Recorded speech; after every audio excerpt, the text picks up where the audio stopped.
ইহতিমামের সাথে আদায় করার চেষ্টা করব। আল্লাহ তাআলা সূরা তাহা 132 নম্বর আয়াতের মধ্যে বলেছেন, হাফিজ কোরআন শরীফের 16 নম্বর পারা 20 নম্বর পৃষ্ঠার কথা, ওয়া'মুর আহলাকা বিস-সালাতি ওয়াসতাবির আলাইহা।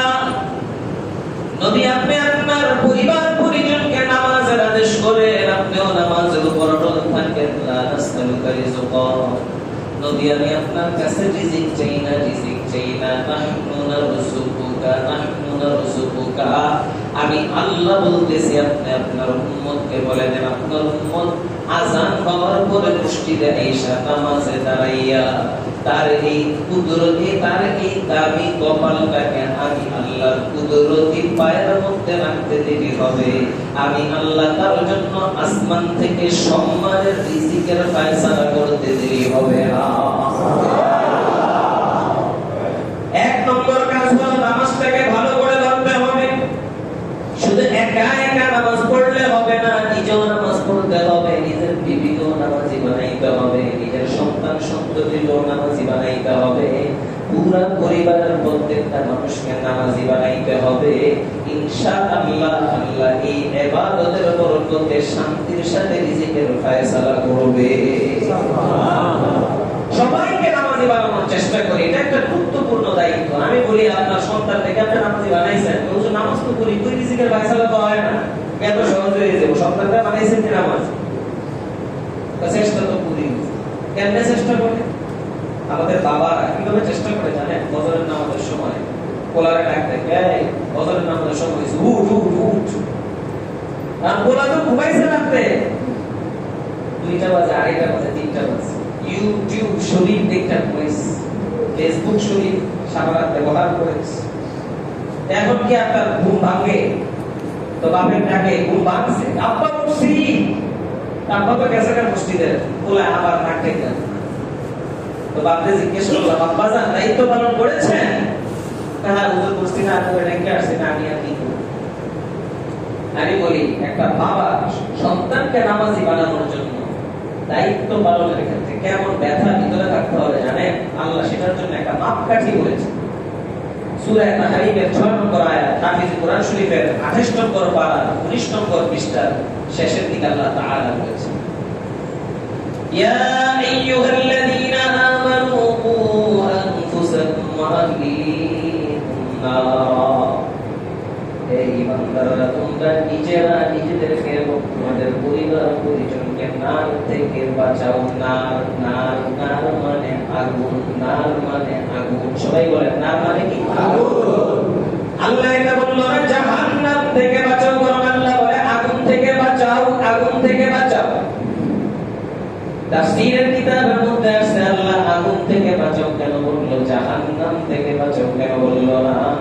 আল্লাহ বাবাকে এই কথাটা বুঝাইতে চায়, ও বাবা তুমি চিন্তা করে দেখো, তোমার ছেলের ঘরের চতুর্দিকে যদি দুনিয়ার আগুন লেগে যায়, দুনিয়ার আগুন, তাহলে কি তুমি তখন ছেলের ঘরের দরজার সামনে গিয়া তার দরজাটা খটখট করে আওয়াজ দিয়া বলবা, বাবা তোর ঘরে আগুন লাগছে আমি যাই, তোর ঘরে আগুন লাগছে আমি যাই, এটা বলে কি বাবা চলে যাবে? আরে বাবা তো পাগল পাড়া হয়ে যাবে, পেরেশান হয়ে যাবে, টাকাটাকে আরম্ভ করবে, কে কোথায় আছো তাড়াতাড়ি আসো। বালতি দিয়া পারলে বালতি দিয়া, মগ দিয়া পারলে মগ দিয়া, জগ দিয়া পারলে জগ দিয়া পানি আনো, ফায়ার সার্ভিসে খবর দাও। যতক্ষণ পর্যন্ত আমার ছেলের ঘরে আগুন না নিবে, আমি বাবা এখান থেকে এক কদম আগে বাড়বো না। ঠিক আছে? আপনারা বলেন তো জাহান্নামের আগুনের যে তেজ, ওটা দুনিয়ার আগুনের চাইতে কম না বেশি? আল্লাহ বলতে চায় বাবা তুমি চিন্তা করে দেখো, দুনিয়ার আগুন যদি তোমার ছেলের ঘরে লেগে যায় তাহলে তুমি কেমন পেরেশান হও।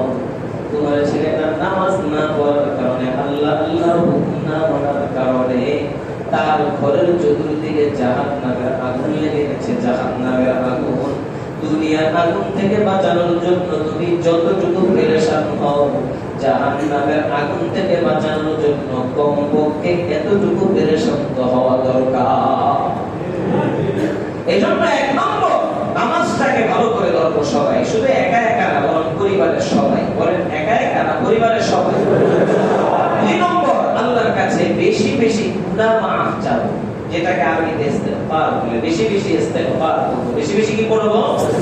একেবারে ছোট একটা ইস্তেগফার আগেও আপনাদেরকে আমি শিখিয়েছি, সেটা হলো আস্তাগফিরুল্লাহ ওয়া আতুবু ইলাইহি। বলেন আস্তাগফিরুল্লাহ ওয়া আতুবু ইলাইহি, আস্তাগফিরুল্লাহ ওয়া আতুবু ইলাইহি, আস্তাগফিরুল্লাহ ওয়া আতুবু ইলাইহি। এটা যখন বলবেন তখন মনে মনে এটা বলতে থাকবেন, তোমার কাছে মাফ চাই, তোমার দিকে ফিরে যাই, তোমার কাছে মাফ চাই, তোমার দিকে ফিরে যাই। মাফ চাই কার কাছে? ফিরে যাব কার কাছে? বেশি বেশি ইস্তেগফার করব। সূরা নূহের 10, 11, 12 নম্বর আয়াত আল্লাহ বলেছে, ইস্তাগফিরু রাব্বাকুম ইন্নাহু কানা গাফফারা। আল্লাহর কাছে বেশি বেশি মাফ চাও, বেশি বেশি মাফ চাই, আল্লাহ মাফ করে দিবে। ইউরসিলিস সামাআ আলাইকুম মিদরারা, বৃষ্টি দিয়ে আল্লাহ তোমাদের জন্য রিজিকের ব্যবস্থা করে দিবে। ওয়ুমদিদুকুম বিআমওয়ালিন ওয়া বানিন, আল্লাহ তোমাদেরকে এই ইস্তেগফারের বরকতে ধন বড় দিয়ে দিবে, জন বড় দিয়ে দিবে। সুবহানাল্লাহ। 3 নম্বর আমল, এই পরিস্থিতিতেও যথাসাধ্য দান সদকা করা। যথাসাধ্য কি করা? কোরআন শরীফে আল্লাহ তাআলা বলেছেন, মান্নাল্লাযী ইউরিদুল্লাহ করদান হাসানা, আল্লাহকে করজ দিবা। করজ, আমি আপনার কাছ থেকে করজ দিলাম, ভাই আমাকে করজ দেন 2000 টাকা।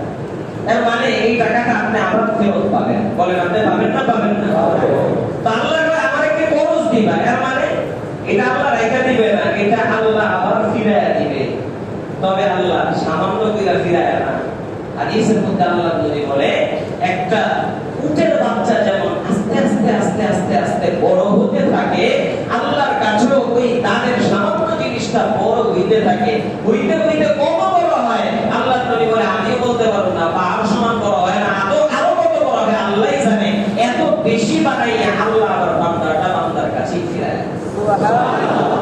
কখনো দুনিয়াতেই ফিরায় দেয়, আর কখনো তার জন্য বান্দার রাইখা দেয়, সেটা আখিরাতে আল্লাহ দেখায়। বান্দা গিয়ে পরেশান হয়ে যায়, এত নেক করতে আসে। এই জন্য আমরা বেশি বেশি দান সদকা করার চেষ্টা করব। এটার ক্ষেত্রে আমি ছোট একটা উদাহরণ সবসময় বলে থাকি। অনেকে মনে করতে পারে হুজুর দান করলে তো কমে, বাড়ে কোথায়? বাহ্যিকভাবে মনে হয় কমে, আসলে কমে না। এটার জন্য সহজ উদাহরণ, গ্রাম দেশে চাপকল মাঝে মাঝে চাপকল দিয়ে পানি আসে না, তো পানি আনার জন্য এক জগ পানি উপরে দিয়ে ঢালতে হয়, আর মানে এক কলস উপরে দিয়ে ঢালতে হয়।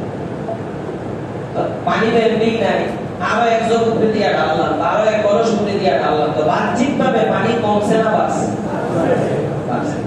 আরো কমছে, আগেও নাই, এখন আরো এক কলস ঢেলে দিলাম, তো বাড়ছে না কমছে? কমছে। কিন্তু এখন যখন কল চাপা আরম্ভ করলো, উপরে দিয়ে ঢালছিল এক কলস, চাপা যখন শুরু করছে পানি আসে মাত্র এক কলস, 5 কলস, 50 কলস, 100 কলস, কোন হিসাব নিকাশ নাই। যতক্ষণ পর্যন্ত চাপতে থাকবে ততক্ষণ পর্যন্ত পানি আসতে থাকবে। আমি বলি যারা গরিব আছেন, আমার মতো গরিব, যারা বড় লোক আছেন তারা তো মাশাআল্লাহ দান সদকা করার ক্ষমতা রাখেন। যারা গরিব দান করতে পারেন না, আপনি মনে করেন এখান থেকে গুলিস্তান যেতে হবে, পল্টন যেতে হবে, ওখানে আপনি যদি একটা সিএনজি দিয়ে যান বা একটা অটো রিকশা দিয়ে যান, আপনার 20 টাকা 30 টাকা 50 টাকা খরচ। আপনি একদিন মনে মনে ভাবেন যে আজকে আমি হেঁটে যাবো, এটা গেলে 10 মিনিট 15 মিনিট হয়তো 20 মিনিট লাগবে, কোনো বিষয় কেন? আমার তো এত দান করার কোনো ক্ষমতা নাই, বাকি আমি যে আসা যাওয়া করি, তো আজকে এই টাকাটা জমাইয়া আসেন।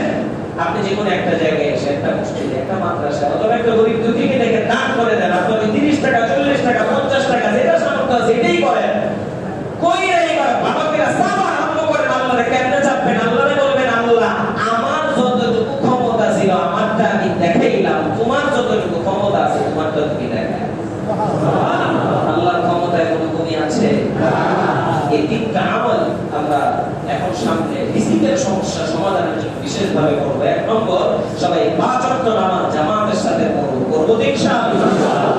2 নম্বর, বেশি বেশি ইস্তেগফার করব। চলতে ফিরতে যখনই সুযোগ পাই, যদি জোরে বলতে সময় লাগে জোরে বলার প্রয়োজন নাই, আমরা আপনার ঠিক বলতে থাকেন না, বলতে থাকবেন আস্তাগফিরুল্লাহ ওয়া আতুবু ইলাইহি, আস্তাগফিরুল্লাহ ওয়া আতুবু ইলাইহি, আস্তাগফিরুল্লাহ ওয়া আতুবু ইলাইহি। আর 3 নম্বর, যথাসাধ্য দান সদকা করার চেষ্টা করব।